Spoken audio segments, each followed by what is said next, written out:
Vera Casagrande, presidente del Circolo della Cultura e delle Arti, ci illustra un po' quelle che sono le attività del circolo, passate, presenti e future. Allora, il circolo ha compiuto l'anno scorso 30 anni di attività. È cresciuto insieme al Festival del Cinema Muto, Pordenone Legge ed Edica. Siamo stati avvantaggiati dalla cultura della città, per cui non abbiamo problemi per avere autori. Le persone più interessanti intellettualmente, nazionali e internazionali, vengono agli nostri incontri. Io sono molto soddisfatta. Avete un bel gruppo di persone. Sì, abbiamo un gruppo di persone eccezionale, direi, perché oltre al direttivo ci sono 3-4 che si mettono a disposizione per organizzare.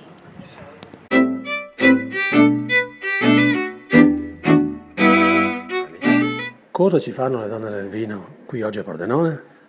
Dunque, le donne del vino qui a Pordenone, intanto come regione, che siamo praticamente nel Friuli Venezia Giulia e quindi con molte produttrici, l'associazione delle donne del vino, faccio una parentesi, occupa praticamente tutto il territorio italiano e ogni regione ha la sua delegata.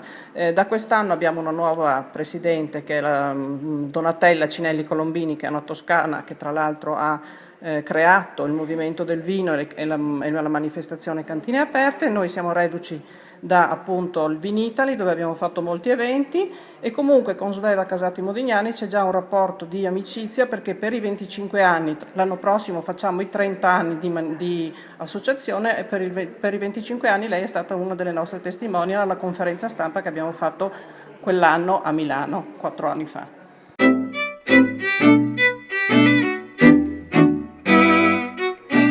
Giovanna Santin, presidente della FIDAPA, che ha collaborato alla presentazione del libro di Sveva Casati Modignani.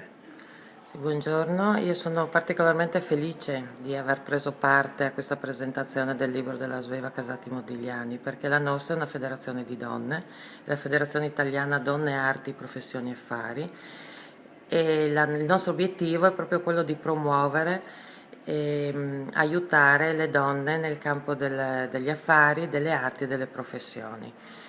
Il nostro è un movimento di opinione, non è un movimento, è non profit, e sono particolarmente emozionata e contenta di essere qui perché presentiamo un grande talento che è la scrittrice Sveva Casati Modigliani, e tra l'altro anche la protagonista del libro che andremo a presentare è una donna imprenditrice, una donna che lavora conciliando anche le difficoltà tra lavoro e famiglia.